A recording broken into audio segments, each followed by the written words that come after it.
करते.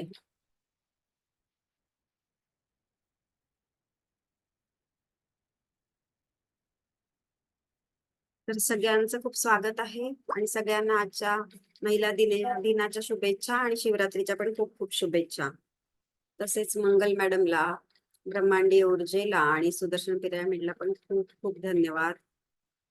आणि माझ्या गुरूंना नमस्कार करून आपण पहिले ओमचा उच्चार करू आणि मग या उपनिषदाला सुरुवात करू. तर चला सगळ्यांनी ओम म्हणायचं आहे, म्यूट ठेवूनच स्वतःला.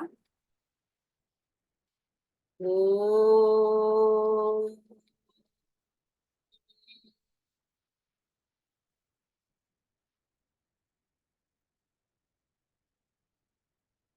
तर अशा अशा प्रकारे आपण आतापर्यंत 6 श्लोक बघितले.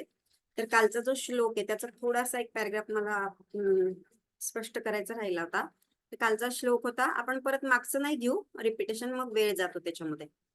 यस्तु सर्वाणि भूतानि आत्मन्येवानुपश्यति सर्वभूतेषु चात्मानं ततो न विजुगुप्सुते. म्हणजे जो सर्वांमध्ये आत्म्याला बघतो तो कोणाची घृणा करू शकत नाही. तर याच्यातला हा शेवटचा एक छोटा पॅराग्राफ राहिला होता, त्याचं विश्लेषण. यह प्राप्त वस्तू का ही अनुवाद है.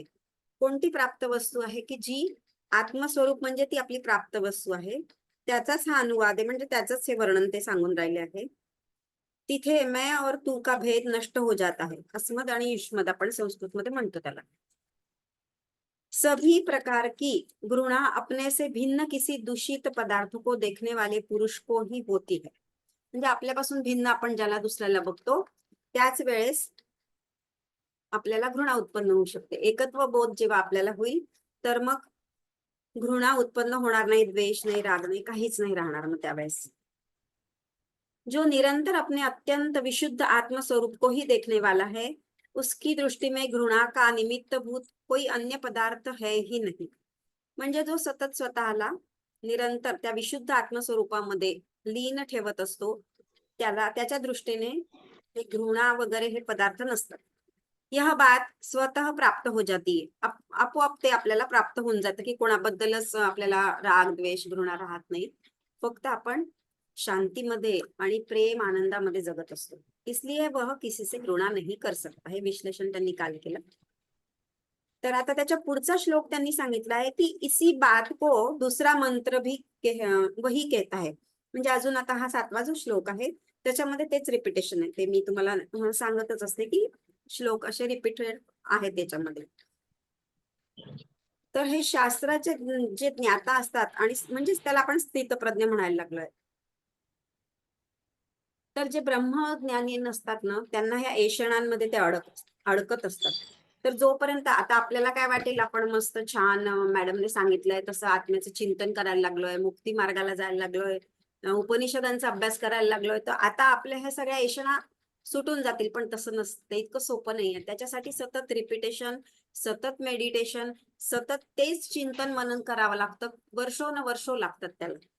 तर त्याच्यात त्यांनी एक उदाहरण पण सांगितलंय असं की हा मोह आणि हा जो शोक असतो आपल्याला आणि या ऐषणांमुळेच तो निर्माण झालेला असतो. तर त्याच्यामधून मोठे मोठे ऋषी मुनी पण नाही सुटलेले. आपल्याला माहितीये की विश्वामित्र मुनींचं उदाहरण आपल्याला माहितीये, वशिष्ठ मुनींचं पुत्रशोकाने ते कसे विवळ झाले होते, असे 1-2 एक्झाम्पल आपल्याला माहितीये. त्याच्यामधले बरेच लोक असतात आणि म्हणजे उच्च पदाला जरी पोहोचले तरी त्यांचा मोह आणि शोक जात नसतो. तर त्याच प्रकारचा हा एक श्लोक आहे पुढचा. यस्मिन् सर्वाणि भूतान्य आत्मैवाभूत विजानतः तत्र को मोहक शोक एकत्वमनुपश्यतः. म्हणजेच सुख दुःखाच्या परे गेल्यावर आपला हा मोह आणि शोक सुटतो. तर हा इथे जे आहे ते ईशावास्य उपनिषद ही अनुभूती आपल्याला येते. तर याचा अर्थ सांगितला की समजेल तुम्हाला की कशी ती अनुभूती असते. हा पहिला जो श्लोक आहे ईशावास्यमिदं सर्वम, त्याच्याशी रिलेटेडच हा पण श्लोक आहे. जिस समय ज्ञानी पुरुष के लिए सब भूत आत्मा ही हो गए, उस समय एकत्व देखने वाले उस विद्वान को क्या शोक और क्या मोह.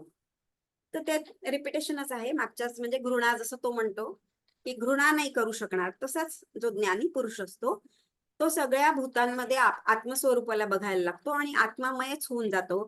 त्यामुळे त्या एकत्वामुळे तो विद्वान कोणत्याही प्रकारचा शोक आणि मोहामध्ये अडकत नाही. अशा प्रकारे तिथे इथे फोटो येत होता, या पण स्थितीला नुसतं कागद पडलं तर तू गेला नाही. म्यूट करा स्नेहलता मॅडम. तर शोक आणि मोह जो आहे तो या सगळ्या ऐषणांमुळे आपल्याला येत असतो. जोपर्यंत आपण ही अनुभूती प्राप्त करत नाही तोपर्यंत आपण त्याच्यामध्येच अडकलेलो असतो. तर त्यांनी सांगितलंय अज्ञानामुळे शोक आणि मोह होतात. तर याच्यामध्ये सांगितलं एक एक्झाम्पल गीतेमध्ये दुसऱ्या अध्यायाचं 49वा श्लोक जो आहे तो याच्याशी रिलेटेडच आहे. विषया विनिवर्तन्ते निराहारस्य देहिना रजवर्जम रसोप्यस्यम परम दृष्ट्वा निवर्तते. तर याचा अर्थ त्यांनी सांगितलंय की तेच की त्याच्यामधून तुम्ही सुटले पाहिजे. आणि अजून एक त्याच प्रकारचा 6व्या अध्यायामध्ये एक श्लोक दिलेला आहे त्यांनी गीतेचा, तर तो आपण बघूया. 6व्या अध्यायामध्ये 22वा श्लोक आहे, त्याच्यामध्ये पण समानार्थ दिलेला आहे. तर तो श्लोक आहे यम लघ्वा चापरम लाभम मन्यते नाधिकम ततः यस्मिन स्थितो न दुःखेण गुरुणापि विचाल्यते. तर हे दोन्ही श्लोक जे आहे त्याच्याशी रिलेटेड आहे, तर आपण त्याचा पण अर्थ याच्याशी लावू शकतो. तर वासना सगळ्या गोष्टींचं कारण असतं, म्हणजे आपल्या ज्या इच्छा आणि जिस बुद्धि में वासना होते है वह जगत में ही रहता है. म्हणजे ज्या लोकांमध्ये ह्या वासना संपत नाही, त्या मुमुक्षु जे बनत नाही, त्यांच्यामध्ये सतत या वासना चिरकाल असतात आणि ते ह्या जगतामध्येच रमत असतात. त्यांना सुटण्याची इच्छा सुद्धा नसते. वासना शून्य बुद्धी होने से सूक्ष्म तत्व का ग्रहण करती है. जेव्हा वासना शून्य तुमची बुद्धी होऊन जाईल तेव्हाच त्या सूक्ष्म तत्वाचं आपण ग्रहण करू शकतो. सूक्ष्म तत्व म्हणजे कोणतं, की तेच परत पुन्हा आपल्याला तिथेच जायचंय की ते आत्मतत्व जे आहे ते अतिशय सूक्ष्म आहे. तर ते केव्हा होतं, जेव्हा बुद्धी तुमची अतिशय शुद्ध होऊन जाते त्यावेळेसच ते होतं. तर ही बुद्धी अशी वासनायुक्त का असते, अट्रॅक्शन आणि अवर्शन आपल्याला प्रत्येक ठिकाणी सगळ्या गोष्टींचं अट्रॅक्शन असतं. सगळ्या म्हणजे आपल्या सगळे नातेवाईकांमध्ये त्यांच्याशी आसक्ती असते आणि अवर्शन म्हणजे तेच प्रकार सगळीकडे आपण इकडे तिकडे ह्या सगळ्या गोष्टींसाठी भटकत राहतो. तर इथे त्यांनी विश्लेषण करत जे सांगितलंय, जिस समय अथवा जिस पूर्वोक्त आत्मस्वरूप. पूर्वोक्त आत्मस्वरूपाचं वर्णन म्हणजे आधी त्यांनी त्या आत्मस्वरूपाचं ह्या 4थ्या आणि 5व्या श्लोकामध्ये जे वर्णन केले की तो कसा आहे तो आत्मा. तर तो जो पूर्वोक्त आत्मस्वरूप का वर्णन आहे, आत्मस्वरूप परमार्थ तत्व को जानने वाला पुरुष की दृष्टि में वे ही सब भूत परमार्थ आत्मस्वरूप के दर्शन से आत्मा ही हो गए हैं. म्हणजे या 2 श्लोकांमध्ये जे आत्म्याचे वर्णन केले आहे, तर त्याच प्रकारे या श्लोकामध्ये तेच सांगतात की तो पूर्णपणे त्या आत्मस्वरूपाच्या दर्शनाने आत्मामय होऊन गेलेला. आत्मभाव को ही प्राप्त हो गए हैं. उस समय अथवा उस आत्मा में क्या मोह और क्या शोक रह जाता. मग जेव्हा त्याला त्या आत्म्याची प्राप्ती होते त्यावेळेस मोह आणि शोक हा प्रकारच नाही राहत. जसं मागच्या श्लोकामध्ये सांगितलं की घृणा नाही राहत, तसा मोह आणि श्लोक पण चालला जातो. शोक तर शोक और मोह तो कामना और कर्म के बीज को न जानने वालों को ही हुआ करते हैं. आता हे कामना के बीज, कर्म बीज को न जानने वाले, कामना और कर्म के बीज कोणते आहे, म्हणजे अज्ञान. सगळ्या कामना वासना म्हणजे अज्ञानामुळेच आपण सगळं करत असतो आणि सतत कार्यरत असतो, कर्म करत राहतो, म्हणजे ते अज्ञान आहे. तर हे अज्ञान जे आहे बीज स्वरूपामध्ये आपल्यामध्ये असतं, तर त्यांच्यामध्ये हे सगळे मोह आणि शोक सतत विद्यमान असतात. जो आकाश के समान आत्मा का विशुद्ध एकत्व देखने वाला है उसको नहीं होते. हे मोह आणि शोक त्यांनी सांगितलं की कोणाला नाही होत. तर जो आकाश के समान आत्मा का विशुद्ध एकत्व देखने वाला है, म्हणजे आकाशासारखं जे अतिशय शुद्ध आणि विशुद्ध तत्व आहे. तर हे इथे आकाशाचं उदाहरण त्यांनी का दिलंय की तन्मात्रांमधून जेव्हा आकाशाची उत्पत्ती होते तेव्हा ते शुद्ध स्वरूपामध्ये असतं. म्हणून तशा प्रकारचं जे विशुद्ध स्वरूप आत्म्याचं आहे तर ते कोण बघू शकतं? हे ब्रह्मज्ञानी लोकच बघू शकतात, कारण ते आकाशाप्रमाणे एकदम शुद्ध असतं. प्युअर आणि शुद्ध, एकदम प्युअर कॉन्शियसनेस म्हणतो त्याला आपण.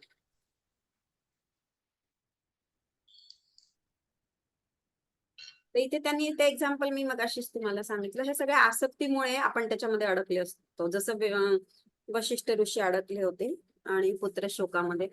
नंतर क्या मोह और क्या शोक, इस प्रकार अविद्या के कार्य स्वरूप शोक और मोह की अपेक्षा रूप असंभवता दिखलाकर कारण सहित संसार का अत्यंत ही उच्छेद प्रदर्शित किया जाता है.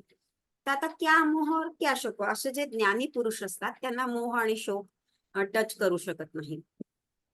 इफेक्ट ऑफ इग्नोरन्स म्हणतो आपण त्याला. अविद्या के कार्य स्वरूप म्हणजे अविद्याचे जे कार्य असते, जे अविद्या आपल्यामध्ये असते, म्हणजे अज्ञानीच असतो ना आपण, त्यामुळे ते मोह आणि शोकामध्ये अडकलेलो असतो. आणि आक्षेप रूप असंभवता दिखलाकर कारण सहित संसार का अत्यंत ही उच्छेद प्रदर्शित करत आहे. उच्छेद म्हणजे न राहणे, काहीच त्याच्यामध्ये ते राहत नाही. म्हणजे अज्ञानामुळे आपण त्या रस्त्याला जाऊ शकत नाही असं त्यांनी सांगितलंय, की ते प्रदर्शित होत नाही आपल्याला. आक्षेप रूप असंभवता दिखलाकर कारण सहित संसार का अत्यंत ही उच्छेद प्रदर्शित किया गया है. तर त्यांनी सांगितलं हे अज्ञान शोक आणि मोहामुळेच होत असतं. कारण आणि कार्य संबंध इथे लावलाय, कॉज आणि इफेक्ट. आता हे एक सूत्रच आहे, याच्यातलंच तत्वबोधामध्ये मी तुम्हाला सांगितलं कार्य कारण संबंध हे इथे लावतो, की कोणत्याही कारणामुळे आपण त्याच्यामध्ये अडकले असतो, आसक्ती असो काही असो, अशा वेगवेगळे प्रकार त्यांनी दिले. तर त्यांनी सांगितलं आहे की आता जो पुढचं आहे त्याच्यामध्ये त्यांनी सांगितलं आहे की आत्मनिरूपण. पुढच्या श्लोकापासून आत्मनिरूपण म्हणजे हा जे आत्मा आहे त्या आत्म्याबद्दलच सगळं डिस्कशन. आणि निरूपण, जे लोक दासबोध ज्ञानेश्वरी वाचतात त्यांना निरूपणाचा अर्थ समजत असेल, की सगळ्या वेगळ्या वेगळ्या प्रकारे ते त्याचा अर्थ आपल्याला सांगत असतात, त्याचं डिस्कशन करत असतात. उपर्युक्त मंत्रों से जिस आत्मा का वर्णन किया गया है, म्हणजे या वरच्या मंत्रांमध्ये ज्या आत्म्याचं वर्णन केलं गेलं आहे, वह अपने स्वरूप से कैसे लक्षणों वाला है, इस बात को यह मंत्र बतलाता है. तर तो कोणत्या लक्षणांचा आहे. तर हा श्लोक थोडासा वाचायला कठीण आहे, पण याच्यामध्ये सगळ्या प्रकारचं वर्णन त्या आत्म्याचं आलेलं आहे. सपर्यगाच्छुक्रमकाय अव्रणम अस्नाविर अशुद्धम अपापविद्धम कविर्मनीषी परिभू स्वयंभूर याथा तथ्यतोर्थान व्यदधात शाश्वतीभ्यः समाभ्यः. म्हणजे त्यांनी इथे सांगितलं आहे की याच्या पहिलेचे जे श्लोक होते 2 श्लोक, त्याच्यामध्ये त्यांनी ते वर्णन केलेलंच आहे. तर या पुढच्या श्लोकामध्ये पण त्यांनी त्या आत्म्याचं खूप सुंदर असं वर्णन केलेलं आहे. तर इथे अर्थ आपण वाचूया. वह आत्मा सर्वगत. कसा आहे तो? सर्वगत, सगळीकडे आहे. सर्वगत म्हणजे सर्वत्र. शुद्ध म्हणजे जिथे अज्ञान नाहीये, अतिशय शुद्ध. म्हणजे त्या शुद्धीमुळे ते अज्ञान मिटलं गेलेलं आहे, जे काही असेल पूर्वी आपल्यामध्ये. अशरीरी म्हणजे शरीर बोध नसलेलं शुद्ध नामरूप. अक्षत, अक्षत म्हणजे अक्षय. अक्षत म्हणजे क्षत न होणार, म्हणजे क्षती, आपल्याला क्षती होत असते, जखमा वगैरे काही लागलं तशा प्रकारचं नाही आहे, एकदम शुद्ध आहे. स्नायू से रहित म्हणजे स्नायूंची सुद्धा त्याच्यामध्ये, स्नायू सुद्धा किती असे हे असतात आपले, ते सुद्धा नाहीये त्याच्यामध्ये, इतकं स्नायूंपेक्षाही. म्हणजे इथे त्यांनी त्या उपमा दिलेल्या आहे सगळ्या त्या आत्म्याला. स्नायू से रहित आहे. निर्मल म्हणजे ज्याच्यामध्ये राग द्वेषाचा मल नाहीये. राग द्वेष याला मल म्हटलंय बघा. मल म्हणजे आपण मलोत्सर्जन करतो, त्याची आपल्याला कशी घृणा असते. मलोत्सर्जन आपण चांगलं कुठे समजतो, शरीरातली सगळी घाण आपण बाहेर टाकत असतो, तर तशा त्या राग द्वेषाला त्यांनी मल म्हटलेलं आहे. म्हणून ते आत्मतत्व कसं आहे, अतिशय निर्मल आहे. ते काहीच राग द्वेषाने वेष्टित नाही. अपापहत उसमें धर्म और अधर्म का भाव नहीं है. म्हणजे पाप पुण्य वगैरे सगळे प्रकार आपण घेतो ना ते. सर्वद्रष्टा, सर्वद्रष्टा म्हणजे साक्षी भावाने राहणं. सर्वज्ञ, सगळ्या प्रकारचं ज्ञान ज्याच्या जवळ आहे. सर्वोत्कृष्ट म्हणजे या जगातली उत्कृष्टहून उत्कृष्ट जी गोष्ट असेल त्याच्याही पेक्षा हे उत्कृष्ट आहे आत्मतत्व. और स्वयंभू आहे. स्वयं ही होने वाला आहे म्हणजे स्वतःच निर्माण झालेला आहे ते.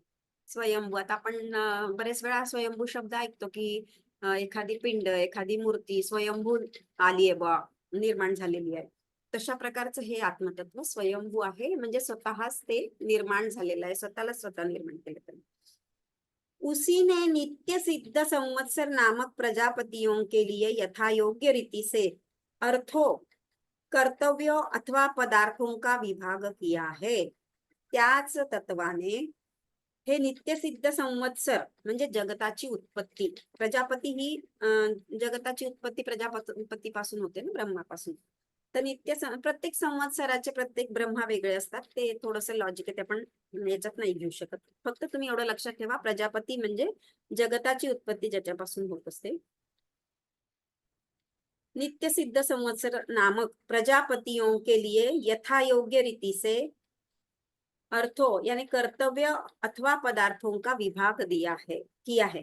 म्हणजे त्यांनीच त्या प्रजापतीची उत्पत्ती केली आहे. जगताची उत्पत्ती सगळं त्याच्यापासूनच झालेली आहे. इसी शुद्ध ब्रह्म से हुई है ये जगत की उत्पत्ती. हे वाक्य हे दर्शवतात. संसार के सर्व ते झालं आपलं. तर आता याचं यांनी विश्लेषण दिलेलं आहे. वह पूर्वोक्त आत्मा अपरियगात. अपरियगात म्हणजे काय सांगितलंय? परी म्हणजे सब और अगात यानी गया हुआ, सगळ्या ठिकाणी जो आहे, अर्थात आकाश के समान सर्व व्यापक, सर्वत्र ज्याने व्यापून ठेवलेला आहे स्वतःला, म्हणजे तो सगळीकडे व्याप्त आहे असा. शुक्र यानी शुद्ध म्हणजे ज्योती स्वरूप. ज्योतिष्मान यानी दीप्तीवाला. दीप्तीवाला म्हणजे प्रकाशित चैतन्य असलेला. अकाय शरीरी, हा जो श्लोक आपण वाचला ना, सपर्यगात शुक्रमकायम व्रणमस्नावीर शुद्धम पापविद्धम, असं जे आहे त्याचे हे शब्दांच्या फोड करून सांगितलेले आहे. प्रत्येक शब्दाची कसा आहे तो. अकाय म्हणजे अशरीरी, म्हणजे शरीर नसलेला, अर्थात लिंग शरीर से रहित. लिंग म्हणजे तेच की पुरुष आहे, स्त्री आहे, प्राणी आहे, अशा प्रकारचा कोणत्याच प्रकारचा फॉर्म नाहीये त्याचा. अव्रण यानी अक्षत म्हणजे ज्याला तेच सांगितलं वरती, जखम न झालेला, म्हणजे ज्याला काही असं व्यंग नसलेला आपण जे म्हणतो. अस्नावीर है जिसमें स्नायू अर्थात शिराए न हो उसे अस्नावीर कहते हैं. म्हणजे शिरा सुद्धा नाही, स्नायू सुद्धा नाही, शरीराचा कोणताच म्हणजे जे गुण असतो तो नाहीये त्याच्यामध्ये, उसे अस्नावीर कहते हैं. अव्रण और अस्नावीर इन दो विशेषणों से स्थूल शरीर का प्रतिषेध किया गया है. त्यांनी सांगितलं की हे दोन ज्या गोष्टी आहे, अस्नावीर, अव्रण, हे दोन, त्याच्यामध्ये स्थूल शरीराचा प्रतिषेध किया गया है. तथा शुद्ध निर्मल यानी अविद्या रूप मल से रहित है. तो अतिशय शुद्ध आहे. आत्मा हा अन्नमय कोश नाही. ह्या सगळ्या ज्या गोष्टी आहेत त्या अन्नमय कोशातून निर्माण होतात, तर तो काही अन्नमय कोश नाहीये, म्हणून त्याला प्रतिषेध हा शब्द तिथे त्यांनी वापरला आहे, स्थूल शरीर का. नंतर स्थूल शरीर पण तो नाहीये, प्रतिषेध किया गया है. तथा शुद्ध निर्मल यानी अविद्या रूप मल से रहित है. अज्ञान से ही मल तयार होता है. तर मल म्हणजे तेच आपले जे दुर्गुण असतात तेच त्यांनी म्हटले इथे.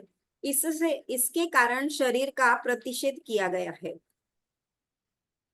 म्हणजे प्रतिषेधचा अर्थ त्यांनी हेच सांगितलेला आहे की तो कोणत्याच गोष्टीशी लिप्त नाहीये, शरीर नाही, वेगळे वेगळे प्रकारचे त्याला उपमा दिलेला आहे त्यांनी. मैं और मेरा का जो मल होता है तेच दुर्गुणांचा जो मळ असतो त्याच्या रहित तो आहे. अपापविद्ध, अपापविद्ध म्हणजे अच्छे कर्म करने वाला, धर्म अधर्म रूप पाप से रहित. अपापविद्ध म्हणजे बुरे कर्म, अच्छे कर्म, धर्म आणि अधर्म आपण आपण लावलेले सगळे ते आहे त्याला. धर्म आणि अधर्म काय आहे ते आपण जाणतो. शुक्रम इत्यादी. आता इथे थोडस व्याकरणाचा भाग आहे, तो काही तुम्हाला समजणार आहे नाही आपल्याला इतका, तर तो आपण थोडासा सोडून देऊ. पुढचं बघू आपण. कवी क्रांतिदर्शी. आता क्रांतिदर्शी या शब्दाचा अर्थ त्यांनी सांगितलंय. क्रांत का अर्थ अतीत है, अतीत. अतः क्रांतदर्शी का अर्थ अतीत द्रष्टा हुआ है. अतीत म्हणजे जो भूत, भविष्य आणि वर्तमान जाणणारा, त्याला अतीतदर्शी म्हणतात. यहाँ अतीत कालों को तीनों कालों का उपलक्षण मानकर भाष्यकार ने क्रांतिदर्शी का अर्थ सर्वदृक अर्थात सर्वद्रष्टा, म्हणजेच आपण थोडक्यात म्हणतो की साक्षी, साक्षी रूप ज्याला म्हणतो, जो साक्षी भावाने सतत बघत असतो असा. कवि क्रांतिदर्शी यानी सर्वद्रुक है.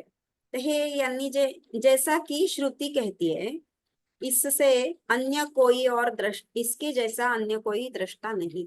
अतीतदर्शी म्हणजे त्रिनीती काल ज्याला ज्ञात आहे तो. हे नान्यतोस्ति द्रष्टा, हे बृहदारण्यक उपनिषदामध्ये सेम असा श्लोक आलेला आहे, म्हणून त्यांनी थोडं विश्लेषण करून सांगितलं. मनीषी याने मन का दर्शन करने वाला. ऋषी मुनी आपण पूर्वी म्हणायचो ना, त्यांना मनीषी म्हणायचे. मन का दर्शन करने वाला. ऋषी मुनी कसे असतात आपण आता बघितलंच, ते आत्म्याशी रिलेटेड असतात, सतत ते त्याच्यात चिंतनामध्ये असतात. असे जे मनीषी आहे, म्हणजे अपने अहं को, अहम म्हणजे आपला अहंकार, अपने अहं को ईश्वर के अहम में लय कराने वाले जो है, जो ब्रह्मज्ञानी, उनको मनीषी कहा गया.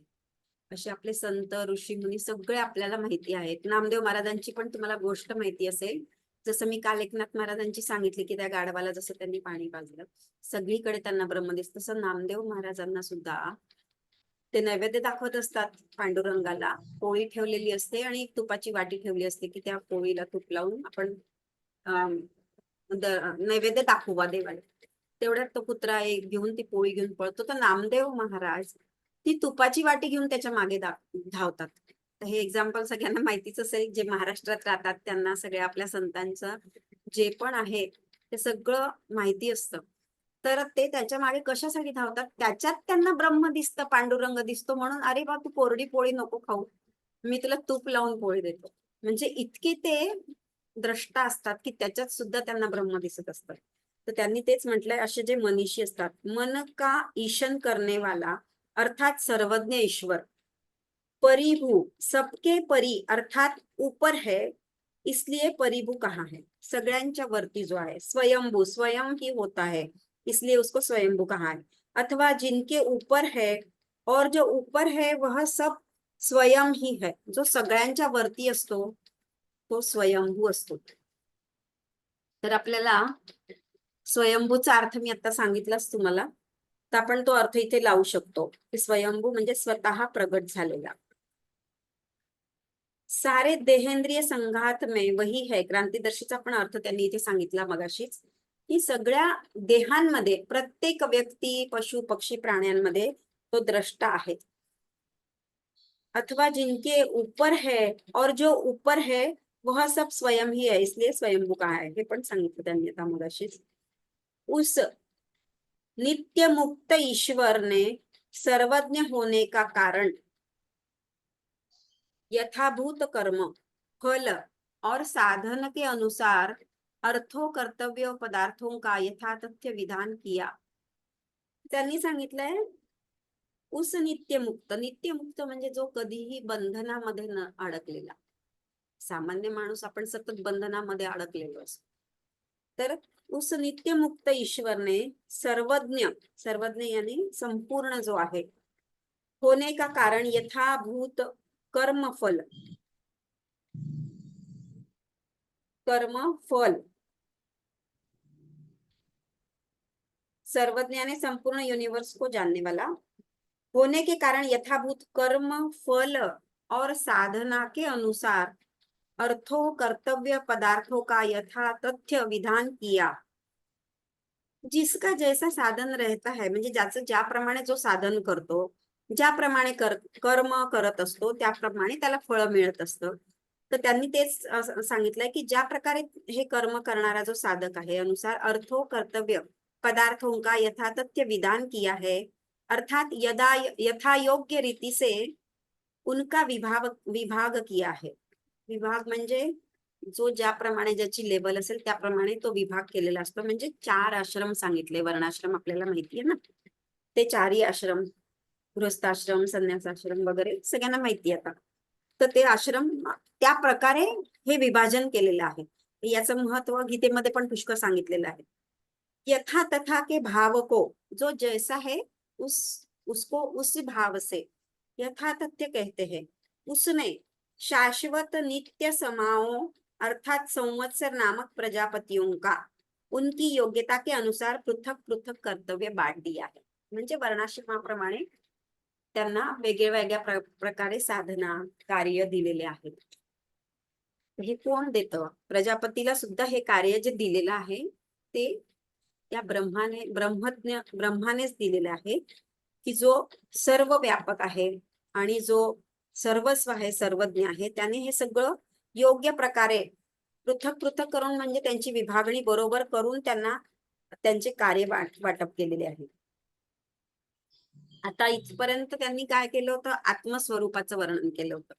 आता याच्या पुढे जे आहे ते त्यांनी ज्ञान मार्ग और कर्म मार्ग असं एक विश्लेषण केलंय त्यांचं. यहाँ ईशावास्यमिदं सर्वम मा कृतकस्य सिद्धनम, इस प्रथम मंत्र द्वारा संपूर्ण ऐषणाओं को त्याग पूर्वक ज्ञान निष्ठा का वर्णन किया है. तर त्यांनी सांगितलं की ह्या पहिल्या मंत्रामध्ये काय सांगितलं? त्यांनी पहिल्या मंत्रामध्ये ज्ञानाचा मार्ग सांगितलाय. ईशावास्यमिदं सर्व म्हणजे ज्ञान मिळालं की सर्वत्र ईश्वराला बघायचंय. आणि जो दुसरा मंत्र आपण वाचन केला होता त्याच्यात त्यांनी सांगितलं की पहिल्या मंत्रामध्ये जेव्हा ऐषणांचा त्याग ज्ञाननिष्ठ का ऐषणांचा त्याग करून जो ज्ञाननिष्ठ बनतो उसका वर्णन किया है. यही वेद का प्रथम अर्थ है. याचाच हा वेदांचा पहिला अर्थ याच्यामध्ये दिला ईशावासी या श्लोकामध्ये. तथा जो अज्ञानी और जीवित रहने की इच्छा वाला है उनके लिए ज्ञान निष्ठा संभव नहीं है. उनके लिए कुर्वन्नेवेह कर्माणि जिजे विषेच्छत हा दुसरा मंत्र आपण बघितला. तर त्यांच्यासाठी जे ज्ञाननिष्ठ नाही राहू शकत आणि अज्ञानी आहे, जे जगण्याचीच ज्यांना इच्छा आहे जन्म घेऊन त्या सगळ्यांसाठी हा दुसरा मंत्र म्हणजे 2 प्रकार इथे सांगितले. तर पहिला मंत्र म्हणजे ज्ञान मार्ग आणि दुसरा मंत्र म्हणजे कर्म मार्ग. अशा प्रकारे त्या 2 श्लोकांचं त्यांनी इथे हे दिलेलं आहे अर्थ. तर ज्ञान निष्ठा का वर्णन किया है. ज्ञान निष्ठा म्हणजे कोणती निष्ठा? सर्वत्र ईश्वर को देखो आणि 4 वेदांमध्ये हमें इसी तरफ ले जाते. हे 4ही वेद जे आहे ज्याच्यामधूनच आपण हे शिकून राहिलो आहे, काय म्हणतात त्याला, उपनिषद. त्या 4ही वेदांमधनं जे दिलेलं आहे तर ते वेद सुद्धा आणि उपनिषद सुद्धा आपल्याला त्या विज्ञाननिष्ठ मार्गाकडे घेऊन जात असतात. तर त्याच्यासाठी ह्या 2ही मंत्रांमध्ये त्यांनी विभाजन करून सांगितलंय पृथक पृथक. आता हा 10 मिनिटच दाखवतो, आपला वेळही संपून जातो. ठीक आहे, काही हरकत नाही, बाकीचा आपण उद्या घेऊ शकतो. तर एवढं फक्त वाचून घेते. हे 2 याचा अर्थ तुम्हाला समजला असेल की पहिल्या मंत्रामध्ये ज्ञान मार्ग आहे आणि दुसऱ्या मंत्रामध्ये हे कृष्णाने पण गीतेमध्ये अगदी ते सगळं तेच समजून सांगितलेलं आहे. तर असं त्यांनी सांगितलं. इत्यादी मंत्र से कर्मनिष्ठा कही गई है. यह दूसरा वेदार्थ आहे. म्हणजे दुसरा वेदांचा हा अर्थ इथे सांगितलेला आहे. उपर्युक्त मंत्रों द्वारा दिखलाया हुआ इन निष्ठाओं का विभाग बृहदारण्यक में दिखाया गया है. म्हणजे त्याच्याशी रिलेटेड हा बृहदारण्यकचा एक श्लोक आहे.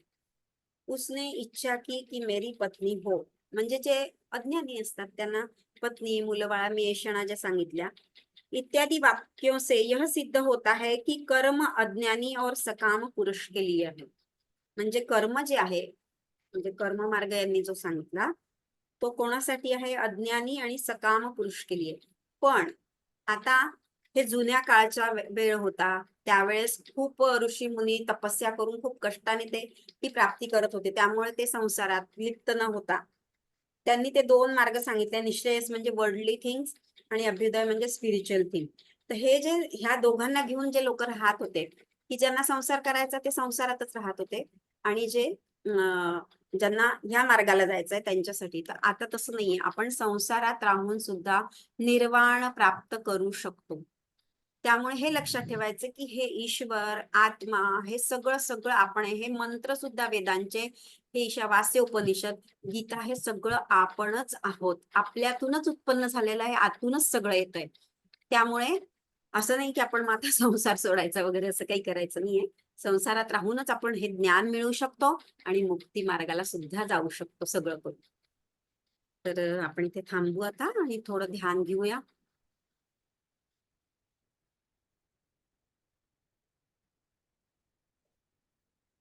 तर आज महाशिवरात्री असल्या.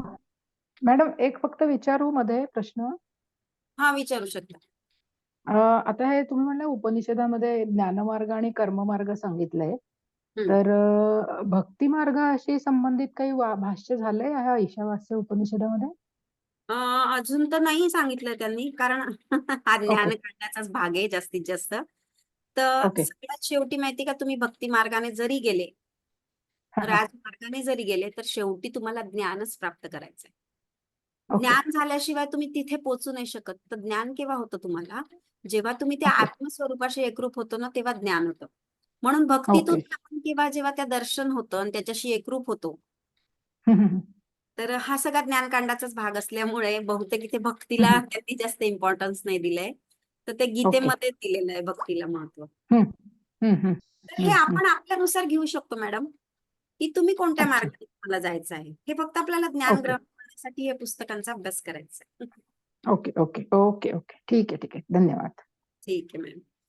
तर चला, आपण सगळेजण आज शिवरात्री निमित्त त्या शिवतत्वाशी एकरूप होऊया. तर सगळ्यांनी डोळे बंद करायचे आणि श्वासाकडे पूर्णपणे लक्ष द्यायचं आहे.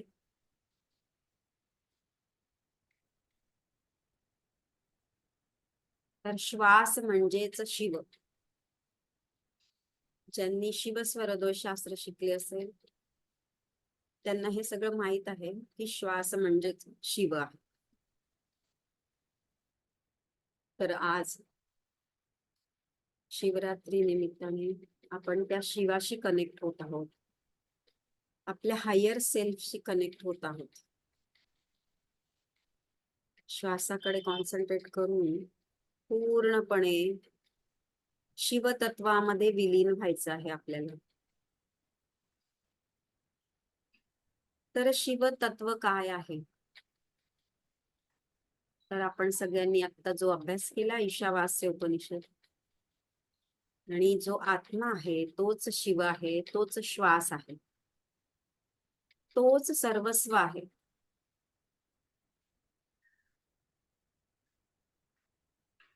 तर त्याच्याशी आपण कनेक्ट झालो आहोत आज शिवरात्री निमित्त.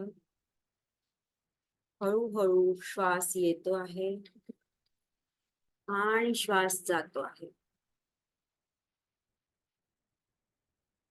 संपूर्ण चराचरामध्ये, सृष्टीच्या कणामध्ये आणि आपल्या शरीरातल्या प्रत्येक कणामध्ये ते शिवतत्व भरून राहिलेलं आहे. ते आत्मतत्वच भरून राहिलेलं आहे.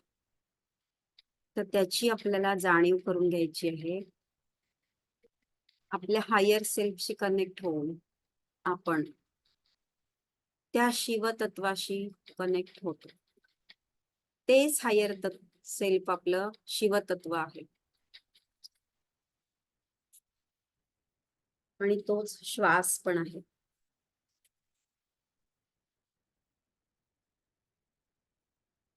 शिवाची उत्पत्ती कुठून झाली हे पण आपल्याला माहिती नाही. शिव स्वतःच उत्पन्न झालेले आहेत आणि त्यानंतरच त्यांनी सृष्टीची उत्पत्ती केली आहे. म्हणजेच तो आत्मा, ज्याचं ज्ञान आपण या पुस्तकांच्या द्वारे ग्रहण करतो आहोत.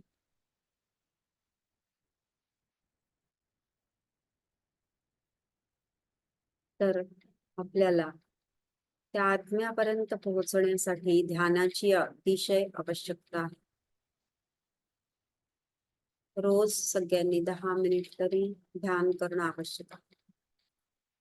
शक्यतो जितका वेळ तुम्ही करू शकता तितका वेळ करा.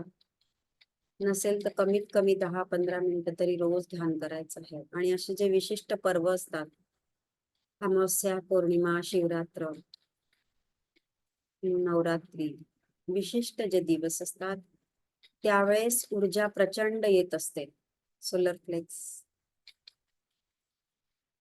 त्यामुळे अशा दिवसांना ध्यान करणे खूपच फायदेशीर असते. ब्रह्मांडातलं जे ऊर्जा तत्व आहे, जी एनर्जी आहे, ती शिवाची एनर्जी आपल्या ब्रह्मरंध्रातून हळूहळू आपल्या शरीरामध्ये प्रवेश करते. फील करायचंय सगळ्यांनी. आपल्या ब्रह्मरंध्रामध्ये त्या शिवतत्वाने प्रवेश केला आहे, त्याची जागाच ती आहे.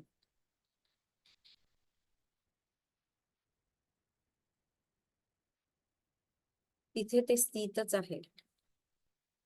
आणि हळूहळू तिथून पूर्ण शरीराच्या प्रत्येक इंटरनल आणि एक्सटर्नल ऑर्गन मध्ये ते तत्व प्रवेश करत आहे, ती ऊर्जा, ती एनर्जी प्रवेश करते आहे, असं फील करा. अतिशय सुंदर अनुभूती आहे ती. डोक्यातून हळूहळू आज्ञाचक्रामध्ये, कपाळाच्या भागात, डोळ्यांमध्ये, नाकाच्या भागात पूर्णपणे ती एनर्जी प्रवेश करते आहे. हळूहळू चेहऱ्याच्या प्रत्येक भागात, इंटरनल आणि एक्सटर्नल, सगळीकडे ती प्रवेश करते आहे. त्याचबरोबर विशुद्धी चक्रामध्ये हळूहळू खांद्यापासून, मानेपासून, हृदय चक्रामध्ये, मणिपूर चक्र, स्वादिष्टान आणि मूलाधार चक्रामध्ये त्या शिव तत्वाच्या ऊर्जेने प्रवेश केला आहे. आणि ती जाणीव आपल्याला होते आहे, तो स्पर्श आपल्याला होतो आहे.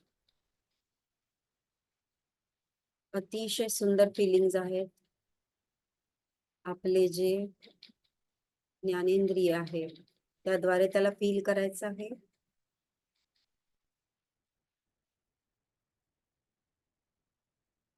जे स्पायनल कॉर्ड मधले आपले 7 ऊर्जा सेंटर्स आहे, 7 चक्र, त्यामधून ती एनर्जी हळूहळू खालच्या भागामध्ये पायापर्यंत पूर्ण पसरली आहे. प्रत्येक 72,000 नाड्यांमध्ये शरीरातल्या ती पसरली आहे. पंचमहाभूतांमध्ये, शरीरातल्या पंचकोशांमध्ये प्रत्येक ठिकाणी ती पसरते आहे आणि ती फील होते आपल्याला. असे ते शिवतत्व